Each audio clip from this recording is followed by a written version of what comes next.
हाय दोस्तों, सरकारी रोजगार बीच संजय में आप सभी का हार्दिक स्वागत है। दोस्तों, काफ़ी दिन से इस चैनल के माध्यम से आपको वीडियो नहीं मिल पा रहा होगा। उसका कारण था दोस्तों, कुछ एग्जाम्स लगे हुए थे, उसी में व्यस्तता थी। तो दोस्तों, आज हम बात करेंगे UPSI and UPSI court case के अपडेट के बारे में। तो दोस्तों, जैसा कि आप लोग जान भी चुके होंगे, यूपीएसआई कोर्ट केस का ऑर्डर आ चुका है। तो दोस्तों, आज हम 3 चीज़ों बात करेंगे कि जो फाइनल ऑर्डर आया है वो क्या है, और केस खारिज हुआ है तो क्यों हुआ है, बाकी जो रिटे और भी अभी पेंडिंग है उसमें क्या होगा। तो दोस्तों, आगे बढ़ने से पहले जो लोग नए हो इस चैनल को दोस्तों सब्सक्राइब ज़रूर कर लेंगे। इस चैनल के माध्यम से बीच बीच में आपको court case update and others information मिलती रहेगी। दोस्तों, इससे पहले यूपीएसआई कोर्ट केस के बारे में हमने कई वीडियो बनाया जो कि हमारे चैनल पर आप विजिट करके देख सकते हैं, और कुछ हियरिंग से पहले के वीडियो हैं, कुछ हियरिंग के बाद के हैं, जो कि आप देखेंगे कि जो चीज़ें बताया गया है वही फैक्ट सामने आया होगा आपको। तो दोस्तों, यूपीएसआई का केस मार्च में दाखिल हुआ था, जैसा कि आप लोग जानते हैं, और मार्च के बाद कोरोना आ गया, फिर भी न्यू केस था, फ्रेश केस था, इसलिए चलता रहा कोरोना में भी। और 25 मई को जो इंटरिम ऑर्डर आया था माननीय अशोक खरे द्वारा, जब पहली बार आर्गूमेंट में पार्टिसिपेट किए अशोक खरे, उन्होंने पहली बार में ही इंटरिम ऑर्डर दिला दिया। तो दोस्तों, फिर उसके बाद काउंटर रिजवाइंडर और सब प्रक्रिया चलती रही। 24 अगस्त को, जैसा कि आप लोग जानते होंगे, ऑर्डर रिजर्व हुआ था और फाइनल ऑर्डर आना चाहिए था। फाइनल ऑर्डर आ भी गया। उस समय आप लोग को बता दें कि जितने भी याची थे सभी लोग हार चुके हैं, यानी कि स्टेट काउंसिल भर्ती बोर्ड केस जीत चुका है। उसके क्या रीज़न है, सब स्टेप बाय स्टेप हम आपको बताते हैं। दोस्तों, ये चैनल आपको देखिए, जो भी कुछ हो रहा है आपके कोर्ट केस अपडेट में आपको मदद कर रहा है, जिससे आपका कोई नुकसान न होने पर आपको आगाह कर रहा है, आपको जानकारियाँ दे रहा है, इन्फॉर्मेशन दे रहा है। इसलिए दोस्तों, जो लोग भी अभी इस चैनल को सब्सक्राइब न किए सभी लोग सब्सक्राइब कर लें, क्योंकि सब्सक्राइब का कोई पैसा नहीं लगता, आपसे कोई पैसा नहीं लिया जा रहा है।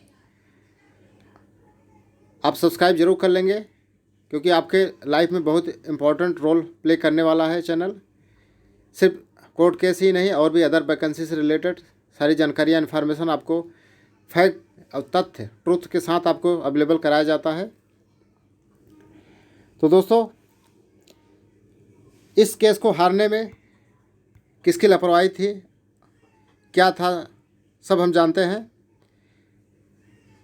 दोस्तों, जब इंटरिम ऑर्डर पास हुआ था तो इंटरिम ऑर्डर कोई ऐसे जज नहीं दे देता है, कुछ न कुछ उसमें भी ग्राउंड, कुछ फैक्ट उनको समझ में आता है, तभी इंटरिम ऑर्डर पास होता है।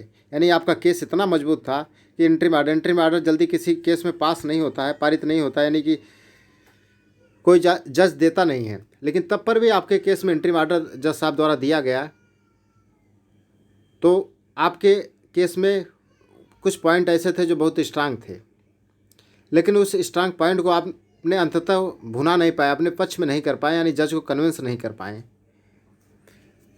तो दोस्तों, जब इंटरिम ऑर्डर पास हुआ उसके बाद से दोस्तों, आपके केस को आपके नेतृत्वकर्ता ने आपके केस को ले डूबने में पूरी कोशिश करने लगे, मदद करने लगे, क्योंकि जब इंटरिम ऑर्डर पास हो उसके बाद ही पैसों का कलेक्शन चालू हुआ। और जानते हैं, जहाँ पे पैसे आ जाते हैं वहाँ पे लोगों को दिमाग काम करना बंद हो जाता है। फिर वो सोचते हैं कि पैसे ही आते रहें, उसको जो पैसे आने का साधन मीडियम होता है उसको अपना संसाधन मान बैठते हैं, वहीं से सारा मिस्टेक हो जाता है। वही आप लोग को केस में हुआ, जिसका परिणाम आप लोग भुगत रहे हैं, कि आपके पैसों को आप लोगों ने जो अफर्ट किया, पैसों का कलेक्शन जो लोग कर रहे थे, आप लोगों ने जो दिया वो बहुत पर्याप्त पैसा था। यानी आप लोग की तरफ से, याचियों की तरफ से कोई कमी नहीं किया गया। जो नेतृत्व करता था उनको हर एक चीज़ अवेलेबल आप लोगों को कराया, जैसे भी जो उन्होंने डिमांड किया, एविडेंस लेते हुए, साथ देने के लेते हुए, पैसे से लेते हुए, हर एक ने। लेकिन तब पर भी आप लोगों ने, आप लोग के पक्ष में कुछ नहीं आया। तो उसमें दोस्तों आप लोग की भी कुछ गलती है, और बाकी लोग का तो टोटल गलती है, ये है। तो दोस्तों, हम जानते हैं कि कमी कहाँ पर रह गई। तो दोस्तों, आपको हमारी इससे पहले वीडियो में आप देखेंगे तो उसमें बताया गया किसकी गलती है, क्या है, कहाँ पे गलती किया गया। अब वो चीज़ें बार बार रिपीट करना सही नहीं है, लेकिन बस टाइम कम है इसलिए वीडियो भी लंबा ना हो, इसलिए बहुत शॉर्टकट तरीके में आपको बताया जा रहा है कि दोस्तों जब काउंटर और रिजवाइंडर चल रहा था तो उसमें जब काउंटर आया तो जो जो केस में आया सारे केसों में रिजवाइंडर दाखिल नहीं हुआ, पहली कमी रह गई। दूसरी कमी दोस्तों कि दो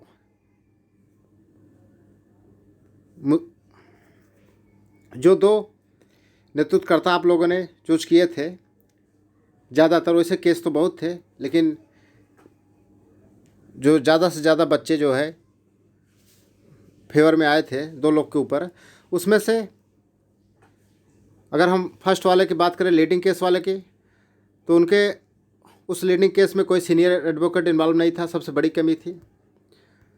और सीनियर न इन्वॉल्व होने के बाद भी जो नॉर्मल एडवोकेट थे, जूनियर थे, वो भी उस तरीके से इंटरेस्ट नहीं दिखाए केस में जैसा दिखाना चाहिए था, क्योंकि बीच में एक हियरिंग में उनके भी एडवोकेट गायब हो गए थे। उसके बाद से जब बीच में बहस चल रही थी, तो जब पिटिशनर की तरफ से बहस पूरी हो गई, रिस्पॉन्डेंट की तरफ से चल रहा था बहस, उसी समय कुछ क्रॉस क्वेश्चन जज साहब द्वारा किया गया था, जो कि लीडिंग केस द्वारा कोई सफिशिएंट आंसर न देने के कारण एक नई डेट मांग लिया गया था। यानी कि आप क्रॉस क्वेश्चन का जवाब भी नहीं दे पा रहे हो, इसके लिए आप डेट मांग रहे हो, यानी आपकी हालत वहीं पता चले कि आपका अनुभव, कार्य क्षमता आपका क्या है, क्या नॉलेज है, इस केस को लेकर के कितना आप सिंसियर हैं। रही बात दूसरी पक्ष की बात, जिन्होंने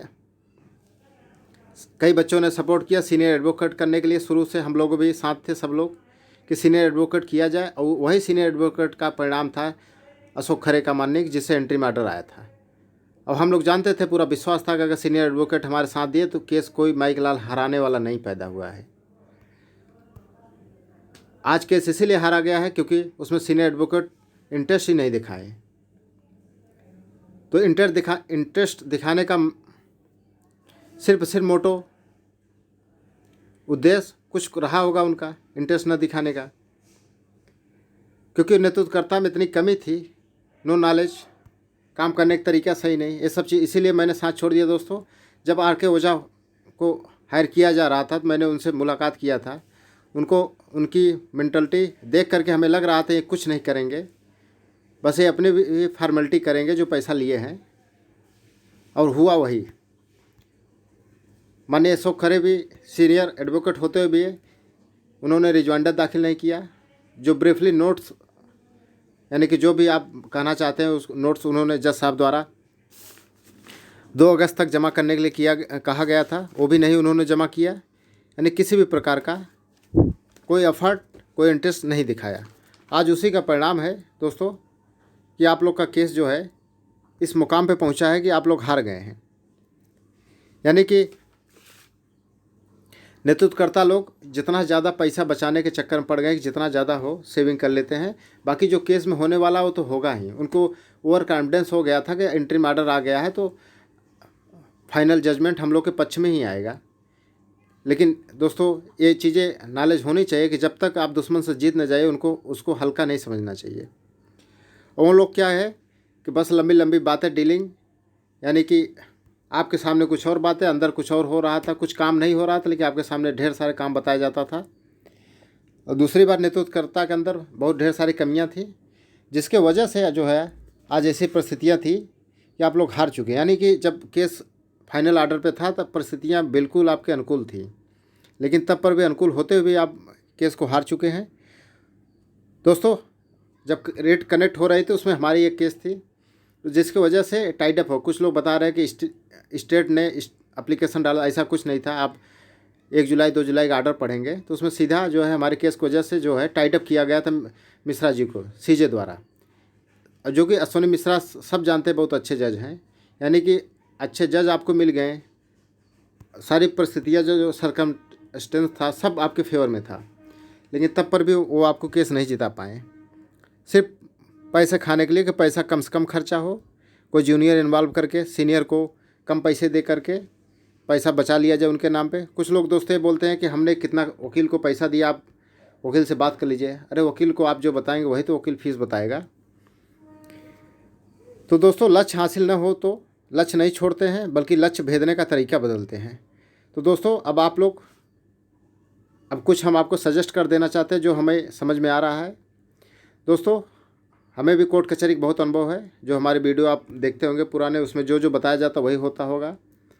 और इस केस को फाइनल ऑर्डर आने से पहले आपके 17 वाले रिट में बच्चे कई थे, उससे मैंने पहले ही डिस्कस कर दिया था कि ऐसा होने वाले की संभावना ज़्यादा है, और आज वही हुआ।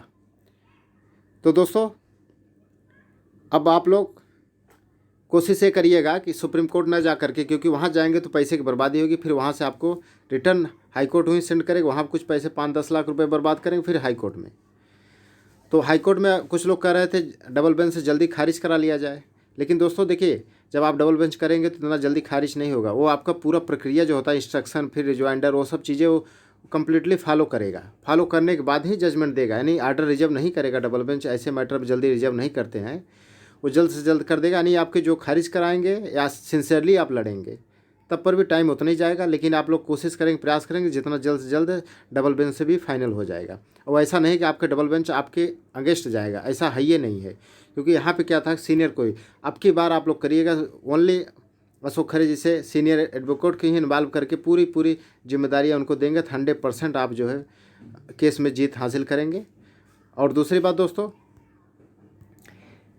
कुछ लोग कह रहे हैं कि उसी पैसे से जो हम लोगों ने दिया उसी से केस लड़वाया जाए। देखिए, जो आपको नेतृत्व करता है इतने होशियार हैं, कभी आपको कहते रहेंगे, आप कहेंगे उसी पैसे से नॉर्मल एडवोकेट 10-20 हज़ार वाला कर देंगे, तो इससे कुछ होने वाला नहीं है। जब आप कहेंगे सीनियर करिए, तो सीनियर के लिए 1 रुपये खर्चा करने वाले हैं नहीं, ठीक है। तो इसलिए दोस्तों अब इस केस को आगे अगर आप लोग जीतना चाहते हैं, तो आप लोग जो लोग इलाहाबाद में, सभी लोग एक ग्रुप बना करके 5-10 लोग अपने से खुद से कलेक्शन करिए, खुद से लड़िए। खुद से जब आप नेतृत्व करेंगे, खुद चीज़ें जानेंगे भी, समझेंगे भी। जरूरी नहीं कि हर एक कोई आदमी जब आता है तो जानता रहता पहले से ही। जब आप भी रहेंगे, आप भी जानेंगे, आप खुद लड़ेंगे तो आपको ज़्यादा बेनिफिट होगा और आप सही काम करेंगे। क्योंकि अगला आदमी आपको जो बोलता है वही आप सुनते हैं, काम क्या होता है आप नहीं जान पाते हैं। तो इसलिए आप लोग खुद जो है इस केस में आगे बढ़िए, नेतृत्वकर्ता बनिए, खुद ही लड़िए। और अगर जो पहले आप लोग जिससे नेतृत्वकर्ता समझ के यानी मान चुके थे, जिसको ऊपर जिम्मेदारियां दिए थे, उनके ऊपर फिर से उनके कंधे पर जिम्मेदारियां देंगे, तो फिर वही हाल होगा जो अभी हुआ। ये लिख लीजिएगा। और कई लोग तो अभी से कहते हैं कि कुछ होने वाला नहीं, डबल बेंच चलिए सुप्रीम कोर्ट। तो इसीलिए क्योंकि वो जानते हैं कि उनके एडवोकेट जो है उनकी पावर क्या है, क्षमता क्या है, उन्होंने सब अपना दिखा चुके हैं। अब उनके पास कोई पावर क्षमता अलग से रह ही नहीं गया जिससे आपको केस को हारा वो केस को जिता दें। तो इसलिए दोस्तों आप लोग स्वयं आगे आइए, तभी इस केस में आपको आर्डर मिलेगा, यानी आपकी टाइम भी बचेगा। क्योंकि आपको अगर 8 महीने और झिला के बोल दे नहीं आप फॉर्म नहीं फिल कर सकते, आप हार गए हैं, तो आपका 8 महीने और बेकार जाएगा। लेकिन अगर 1-2 महीने आप अपना टाइम वेस्ट करेंगे, आप लोग मिल करके थोड़ा थोड़ा, तो आप लोग स्वयं 100% केस जीतेंगे। बाकी ये चैनल आपको मदद के लिए हमेशा है। जो भी लीगल एडवाइस आप लोग को ज़रूरत होगी आपको सभी मिलेगा दोस्तों। तो दोस्तों अब यही है कि फिर से जो है आप लोग थोड़ा सा सजग होकर के इस बार काम करिएगा। ऐसा नहीं कि डबल बेंच में आपके अगेंस्ट जाएगा, डबल बेंच में आपके फेवर में आ भी सकता है। आप मेहनत करेंगे तो 100% आपके फेवर में आएगा। और उसी से हो सकता है कि भर्ती बोर्ड मान भी ले, क्योंकि अब जो डबल बेंच आएगा, आर्डर आएगा इतने दिनों बाद आएगा, कुछ दिनों के बाद, तो याची आर्डर ही आएगा। जनरल आर्डर आने की संभावना अब खत्म हो गई। जनरल आर्डर आता तो सिर्फ सिंगल बेंच से, डबल बेंच से आने की संभावना अब नहीं है। अब जब भी आएगा याची आर्डर आएगा, तो यानी कि आपको याची आर्डर भी आ जाएगा, तो आपका काम हो जाएगा और आप ज़रूर पार्टिसिपेट कर जाएंगे। बाकी रही बात स्टे की बात, तो दोस्तों स्टे देखिए, ऐसे स्टे आप डबल बेंच से नहीं ले सकते। जब एग्ज़ाम की डेट आएगी, नोटिस आएगा एग्ज़ाम को, उस नोटिस पर आप स्टे ले सकते हैं और आपको 100% स्टे मिल भी जाएगा। अगर सीनियर एडवोकेट आपके रहेंगे, अच्छा वकील रहेंगे, तो आपको ज़रूर स्टे मिल जाएगा। तो दोस्तों जो लोग लीडर थे वो भी इस केस में कोई इंटरेस्ट नहीं दिखाएं, बस फॉर्मेलिटी पूरा किए। आज उसी का परिणाम था कि सीनियर भी इंटरेस्ट नहीं दिखाएं और आप केस हार चुके हैं।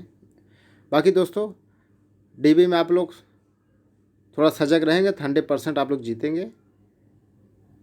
बाकी अगर भर्ती बोर्ड उसके बाद अगर सुप्रीम कोर्ट जाता तो वहाँ से भी आप जीतेंगे, लेकिन ऐसा नहीं लगता कितने दिनों बाद फिर जाएगा। वो भी एग्ज़ाम डिले होता रहेगा। चुनाव का समय है, आप लोग प्रेशर बनाएंगे डीबी का ऑर्डर लेकर के, तो आपको सुप्रीम कोर्ट भी भर्ती बोर्ड नहीं जाएगा, आपको शामिल कर लेगा, क्योंकि बहुत ज़्यादा याची नहीं है। बाकी दोस्तों आपको अपडेट किया जाता रहेगा। धन्यवाद।